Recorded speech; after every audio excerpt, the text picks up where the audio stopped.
This is the Storyworks Roundtable, where we have conversations about craft, because becoming a successful author begins with writing a great story.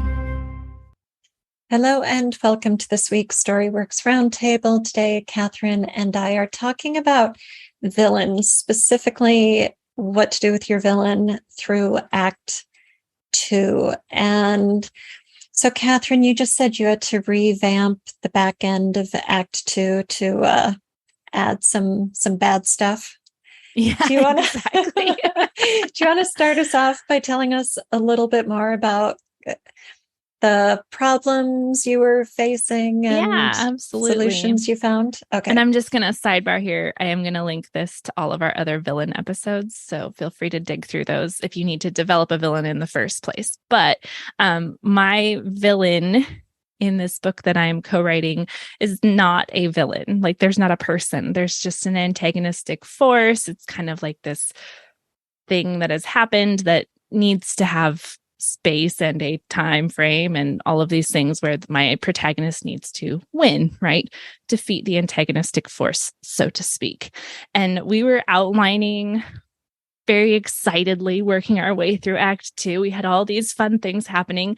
And then we just sort of stopped and we were looking at each other through the computer because we were on Zoom. And we were like,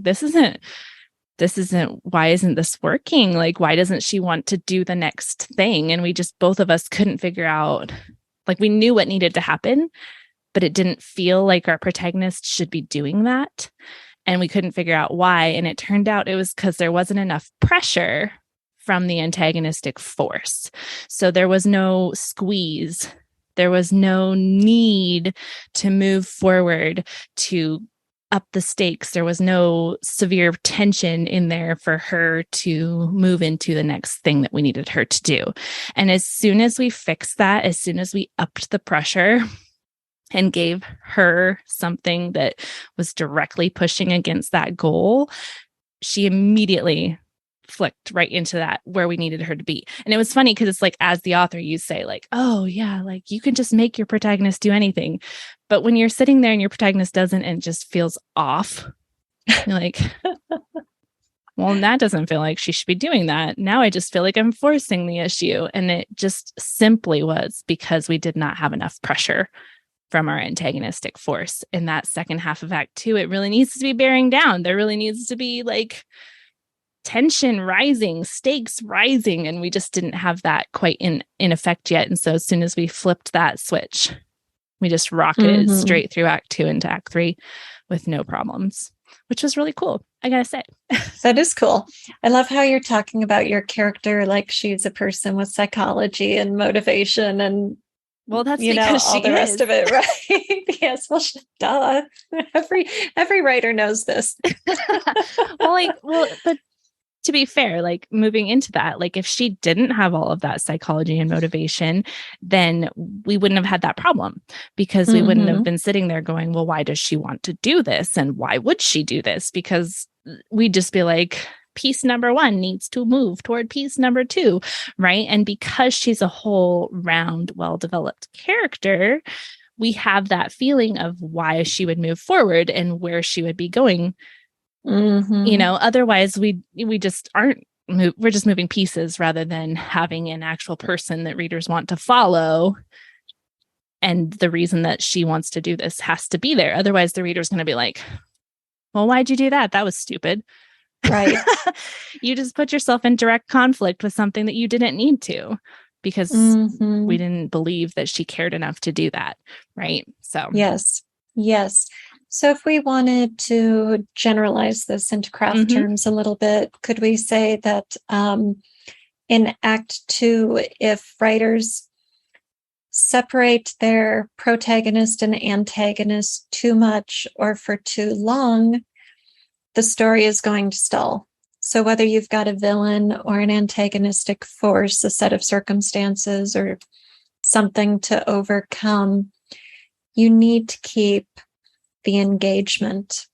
You need to, I know in the past I've called it Velcro, Your protagonist and antagonist need to have a reason to stick together. And if they can walk away from each other, or in the case of the antagonistic force, if the pressure recedes too much. Yeah, exactly. Then the story stalls. Yeah, because there's no reason to keep going. Right?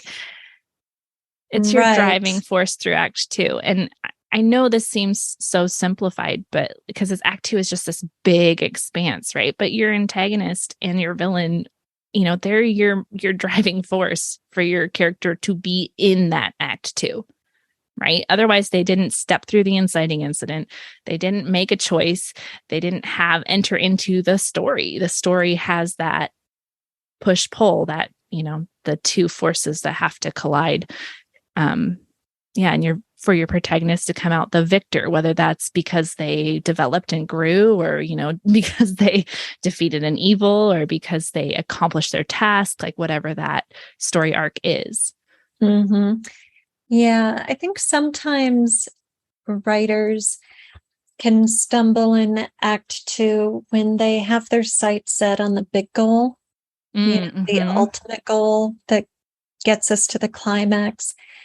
And they don't have enough minor goals and minor hurdles along the way that are connecting the dots of the movement that get us from big plot point to climax. There's a series of stepping stones in between, and we need that friction or tension or push-pull, whatever words you want to use, that keep the protagonist engaged in some degree of conflict. And when we aren't talking about an action sequence where it's like, you sprain your ankle and then you break your leg and then right. It's not an escalating series of conflicts that get worse and worse as we go. It's something more amorphous than that. It really helps if we turn to character-driven stories that are successful and say, well, why does this work? We were talking about Ethan Frome in the Scary Story episode and about the mood that Wharton creates there. And the villain is Ethan Frome's wife, Xena, but she's a hypochondriac and she's in bed for most of the story. So she has very little to do with Ethan Frome, right? With Ethan in this novella, but her presence and her neediness and her spitefulness are continual obstacles to his happiness. And just the fact that he's married to her, given, the era and divorce was out of the question, is an obstacle. And he thinks, how will I ever be happy? How will I ever get out of this? And he imagines running away with the girl he loves, but he's like, I can't do that. I can't leave Xena destitute. If I leave Xena with my assets, I can't support the girl I love when we leave town. And so he's just in this quandary. Right. And so the stakes are huge, but there are all these intangibles. Talk about Velcro. Marriage. Oh my gosh. Right? Can't get more Velcroed together than that in terms of your characters. They can't ever escape that. So yeah, no, I think you're right. Character-driven stories can really show you that antagonistic force and villain tie together without you feeling like it has to be so main plot driven, right? Because I think that's where we get into trouble, is when we're like, well, it has to be an action that directly contributes to blah, blah, blah, like it doesn't have to be a straight line, right? But it does all have to do with that main conflict in some way, shape, or form. And just the fact that, anything that he does, his wife is involved simply because she's his wife, right? Right. Doesn't matter whether she's in the room, in the house, down the street. She's going to be somewhere in that scene just simply by the fact that she's his wife. Right. Yes. And it's important that your villain or antagonistic force be able to exert enough of the right kind of pressure at the right time. So even though Xena is this invalid hypochondriac who's up in her bedroom for almost all of the story, she is not impotent. She has power. You know, the girl Ethan loves is Xena's cousin who's come to live with them as kind of a pauper who's going to be the housemaid and Xena's attendant for room and board. And Xena has the power to affect Maddie's life, to send her away, to replace her with the new girl. And so, you know, here Wharton has created a character who does nothing physical the whole story. She doesn't even really overtly threaten Ethan. She has some little allusions to the fact that Ethan might like Maddie, and she might, you know, oh, the doctor says I need a girl who's stronger, right? So it's so veiled. It's so subtextual, her threats. But the threat is real and it's powerful, and it drives Ethan to drastic action. Right. Yeah. I was thinking of another of those stories, Jane Eyre, where the villain is physical and she's a wife, right? But she, for the most part of the book, upstairs, right, in an attic. but Jane doesn't know she exists, right? So then when you read it back, after you know all these things, you see her influence in a different light, right? Because of the way that Rochester acts and because of this and that and the other thing. So it's a character story about, you know, Jane being able to feel her own value and then being able to find love, right? But in the end, you know, the villain was almost invisible to her the whole time, but she was still there. So kind of interesting. Yes, still there, exerting influence. Yes. Adding pressure to the situation, which, as you were just saying, affects Rochester's behavior, which is then the pressure on Jane, that shapes her choices and her actions so that she has agency. So even though it seems like she's one removed from the antagonist, it's still applying pressure to her and shaping her behavior. Yep. So interesting. Studying villains from all different angles there. Yes. Yeah. I was also thinking of a man called Uva. Have you read that? I haven't read it yet. It's on my list because you keep talking about it. Well, I mean, we talked about it's come up multiple times. This is true. Yes. Yeah. I guess it made an impression on me. Hey, it's good. It is good. It's definitely a character-driven story. You know, there's a lot of interesting things to talk about in the book. Like, I wouldn't say it's my favorite story or, ooh, I love it, but it's very good. And there are a lot of things that can be talked about. But in terms of an antagonistic force, Uva's goal is to kill himself and join his dead wife. And so the antagonistic force is just obstacles to him accomplishing that goal. And as we move through the story, the forces have to increase, or we'd say, get on with it. Right. Right. Exactly. Like, come on, Uva, just do it already. So at first it's sort of, I mean, the whole book is comical, but the interruptions to his plan are rather comical. And then this isolated curmudgeon starts developing something of a relationship begrudgingly. And then, you know, something of a friendship with neighbors. And then he gets drawn deeper and deeper into his little community, and the deeper he gets drawn into community, the more he has to do for them, the more he has to engage with them. And so then the antagonistic pressure is coming against the community. Somebody is going to lose their house, or somebody needs this, or somebody wants that. And we see his goal change as this set of obstacles gets deeper. Because the more obstacles he overcomes, the more present he is in his community, the more needed, the more appreciated. And at the end, instead of accomplishing his goal, he no longer has that goal. Right. Exactly. Yeah.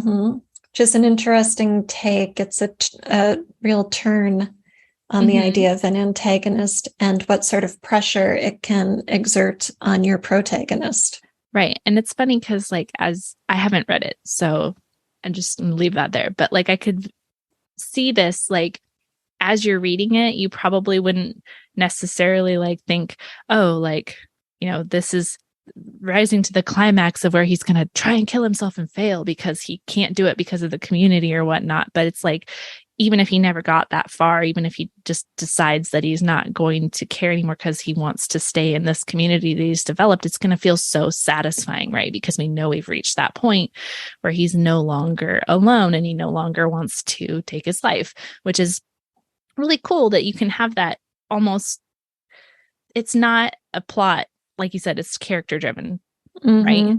But it's going to feel like it when you reach the end. It's going to feel like the sequence of events that had to happen in order to accomplish that one goal, which is please don't kill yourself, right?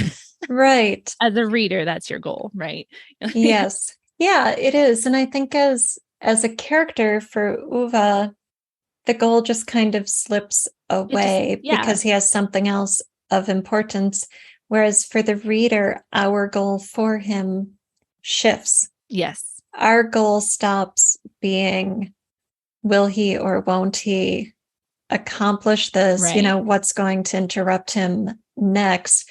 To, will he save the neighbor who's going to lose her house or whatever? It's been a couple of years since I read it, so I might be a little fuzzy on some of the details. But right. It's, you know, will when he become a member of his society? Will he, you know, succumb to the pressures of the people around him and turn himself into, you know, somebody different, somebody who values the community and their presence.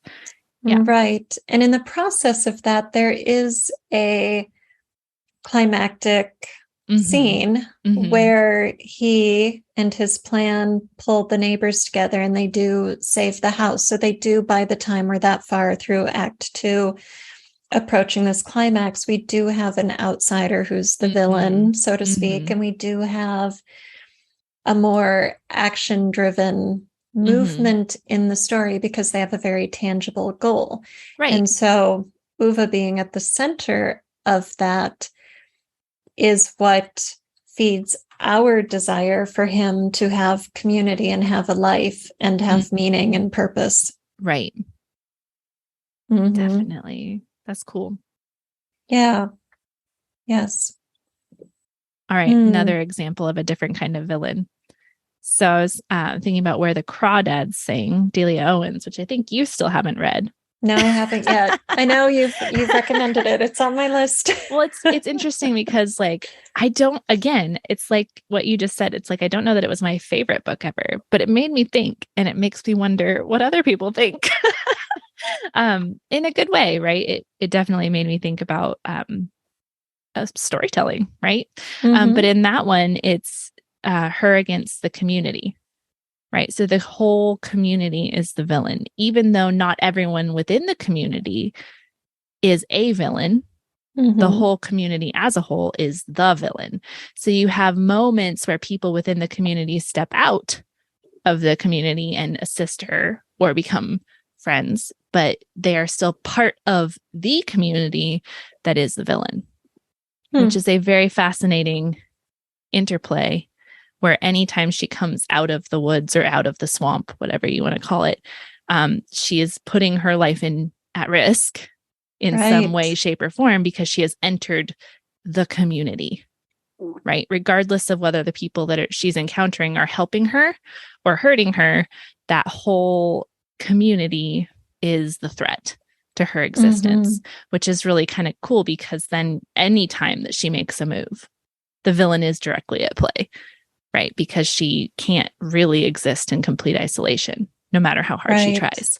So, yeah. Interesting. So how does it play out? Are there surprises in the way? So it's a murder mystery, right? Okay. So the very first chapter is them finding a body and they think it's her. They think she did it, right? And so then it goes back in time and it gives you her childhood, and then it works its way up to with flashbacks and things back to the present, flashbacks to the present. It goes back and forth between the present and the past, right? It feels like flash forwards. And it works whether or not all the way through the court trial. So it's not really about whether or not she did it. It's about the community thinking that she did it and her being put on trial for it. And the whole reason that she was immediately the suspect and in through her past and things like that. So it's very much her versus the community. Interesting. And who wins is kind of, who wins the trial. So, because there's all this history in her entire past that speaks into why they even are having this trial in the first place. So, yeah. Yeah, that reminds me of Snow Falling on Cedars. Did you ever read that? There's, it's been years since I read it. So again, I might be a bit fuzzy, but there's a fisherman who dies on his boat at sea, and they think it's a murder or, his boat was sabotaged or something like that. And it's like an island community off the West Coast, I think, with a Japanese population, and it's set in the 50s. And so the Japanese community had been in U.S. internment camps, and there's still a lot of animosity in the community. And so this Japanese fisherman is in jail for being suspected of killing this other fisherman. And then it's a lot of back and forth in time and looking at the history of the community and, trying to figure out what happened to this fisherman who died. But then you're really worried about the Japanese man, the protagonist, who's in jail, and what's going to happen. Yeah. Two good examples of community as antagonist and history and prejudice and suspicion really dominating a story. Definitely. And I think this is a good reminder to us that we don't always just have to have a big bad, like one big singular big bad. And even within that, like you could say, like in Where the Crawdad Sings, it's like, okay, like the community is the villain, but at what point are they necessarily bad? And there's definitely some prejudice and some, like you said, suspicion that is based on, things that probably shouldn't be based on morally. But it's like, are they really acting badly? No, but they're acting against the protagonist. And that's where the story comes in, right? Not necessarily that they're evil, but that they are moving contrary to where our protagonist wants to move. Yes. Yeah. And unless you're in a horror or thriller, espionage, some of those genres, villains are seldom evil. They might be bad, dark, misguided, selfish, et cetera, lots of motivations and lots of behaviors that make them the antagonist, but evil, not so much. Not in real life, not in most stories. Yeah. Interesting. Mm-hmm. Like I've been watching the Rings of Power thing on Amazon. And there's one where it's directly evil, right? And so it's just easy, I think, to when you're thinking about things like that, where you can so easily identify the evil and it wears a black hat, or black robes or black armor, right? Whatever yes. it is, to think that you need that in your story and you really don't. Did you miss the live creative writing workshops I held this fall? If so, don't worry. They are still available as pre-recorded, self-directed workshops at StoryWorksFiction.com. You can get writing backstory into your now story, weaving together character, plot, and theme, and making your readers fear and fear for your characters today. Each 3-hour writing workshop includes examples, discussion, exercises, and you benefit from the students who did attend live, their questions, my answers, the group discussion. Give yourself a writing treat. Sign up today at StoryWorksFiction.com. No, you don't. And you don't get it most often. Mm-mm. Mm-hmm. Yeah. So you do need pressure on your protagonist. Mm-hmm. You need some kind of Velcro so they can't just walk away.